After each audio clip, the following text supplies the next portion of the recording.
So at this last month, there was a meeting of the Disordered Gambling Advisory Work Group. This was the work group that was set in place in the 2023 legislation, and it came about as a result of the Problem Gambling Task Force concluded at the end of 2022 with a submission of their recommendations to the legislature and a report to the legislature in December of 2022. The work group, just as a reminder, was formed in that legislation to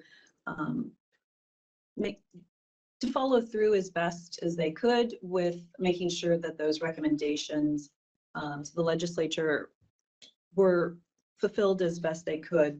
So a number of different groups were named as in the legislation as being part of the work group. The Gambling Commission is one of the representatives that serves on the work group. So these were just a few highlights from the September meeting. They have put 5 new clinician contracts in place, and this working on new contracts for further prevention services. They're adding problem gambling questions to many of the state health youth to many of the state's surveys, and this will provide information to help determine risk areas for prevention and treatment that maybe the state program can further provide information and help with. And lastly, the Evergreen Council on Problem Gambling will begin leading a work group to explore online gaming, and internet use disorders. And this is in response to one of the recommendations that was specifically outlined in the report to the legislature from the task force. Also, we issued a cease and desist notice to Bravado. This is in regards to unlicensed illegal sports book that is occurring online through for those residents in Washington.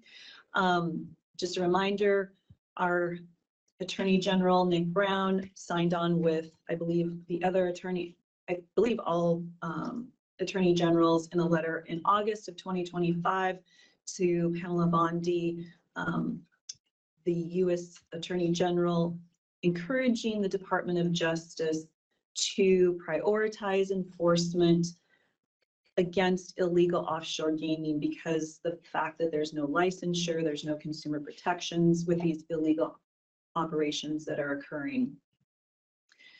Then I believe we have a slide, just a reminder for applicants, licensees, and general public.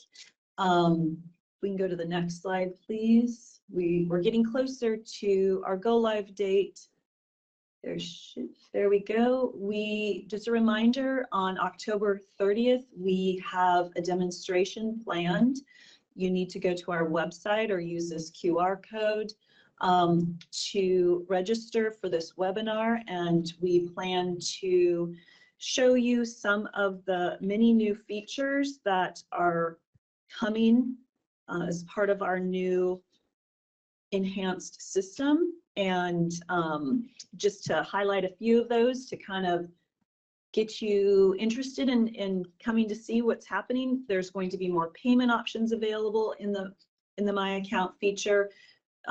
There will be more efficient ways to communicate with us outside of email, so you'll be actually able to communicate directly with us through the My Account.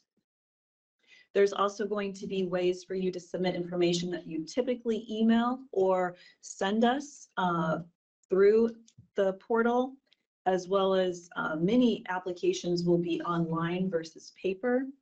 And you'll also be able to track applications in the My Account feature, as well as submissions. And so please, we encourage you to sign up. Recordings will be made of these demonstrations so that you can go and back and take a look at them if this time and date does not work for you. We also have put a new button on our website that you can click on at your convenience to take a look at some of the new features and explore what's coming in the timelines there. And then lastly, I will just update everyone that the state revenue forecast came out in September, And it did report a $900 million shortfall from when the legislature was last in session. And this goes, this covers the next 4 years. And that, I believe, is the next, so legislature at this point will be going into session with potentially close to a $1 billion shortfall. We'll continue to monitor, and I believe the next forecast is in November. We are continuing to meet with governors, policy staff, OFM, committee members, and so we'll continue to educate and inform and continue to work behind the scenes on that. That's all I have for you, unless there's any questions.